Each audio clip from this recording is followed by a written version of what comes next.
In the novel Master and Apprentice, we get to see the beautiful relationship between just that, Master Qui-Gon Jinn and his apprentice Obi-Wan Kenobi, developing through their missions and their time together like father and son, something I wish we had seen with Anakin and Qui-Gon, but unfortunately he died to Darth Maul. In today's video, we're going to go over an excerpt from the book where we'll go back further in time, where we're going to see Qui-Gon on the very first day where he met his new master, Count Dooku. Dooku, standing what seemed like meters above the young boy, tested him by asking the young Jinn on what he feared. Qui-Gon told him honestly that he feared not being good enough. He feared failure, and Dooku was very impressed with his response. He felt Qui-Gon had passed his test for the day, so he took him on a tour of the Jedi Temple, passing through the many rooms and gardens. He eventually took him to see Jocasta Nu, the librarian, and the temple archives keeper. Once there, he showed Qui-Gon the holocron section,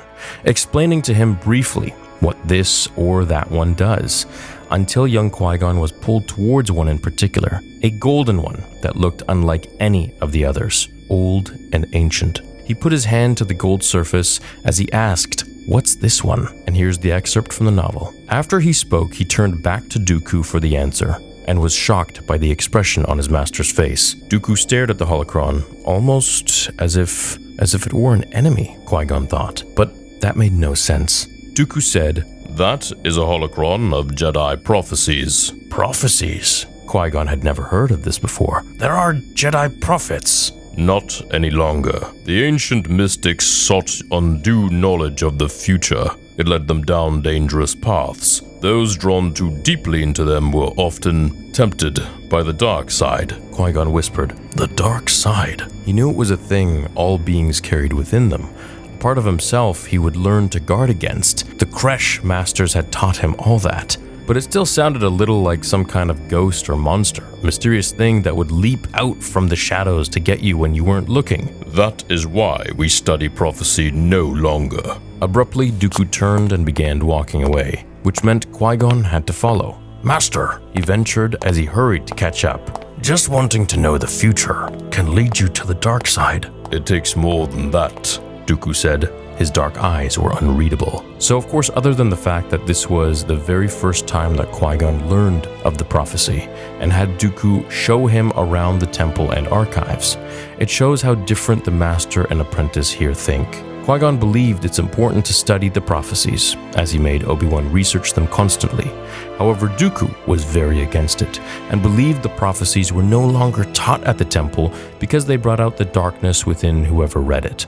Now, of course, funny enough, Dooku was the one who eventually turned to the dark side, and it's not because he read any sort of prophecies, but rather because of his disillusionment with the Jedi Council and how he just didn't feel welcome there anymore. He felt they were too engulfed in politics and they were just losing their way. Feeling that one might wish to control the outcome of the future, whereas Qui-Gon, as learned in another video that I covered, has other ideas about it. That these are no different than the powers that the Jedi have over the galaxy. Now, personally, I don't think any of this rubbed off on Qui-Gon because he seemed to be very attached to the ideologies of prophecies. And if he wasn't, well, then he wouldn't have cared so much about Anakin. The thing that made him want to take Anakin back to the temple and train him was because he thought he encountered a vergence in the Force, as he told the Council.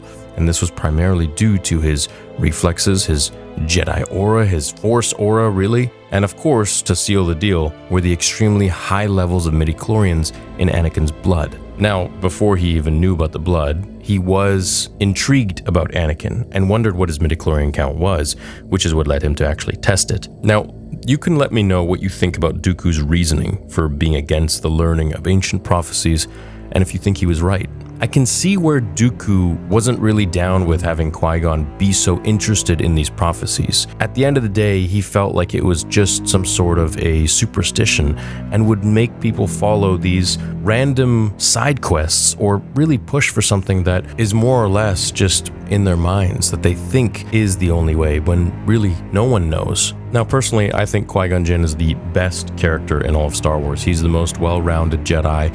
He's not too one way like the Jedi are, and he's not the other way, which is, the Sith. I feel Qui-Gon is very balanced and very centered, and at the end of the day, he just follows his own intuition and follows the Force, lets the Force guide him. He feels and doesn't think. He takes everything into consideration and to control your temptation so as to not abuse knowledge or power or whatever else may be on the mind of the user. Thanks so much for checking out today's episode. This is one that I feel like I uploaded a long time ago, but I cannot find any trace of it anywhere on the channel. But I see the script was from a few years ago, so I figured I'd add some more research to it and a few more things and my thoughts, and remaster it, of course, with the new mic and everything that I have here. But if this is a duplicate, I apologize for that. But if you enjoyed it and you haven't heard it or seen it before, hey, great, this is awesome. See you all in the next episode on Star Wars Theory. Until then, remember, the Force will be with you always.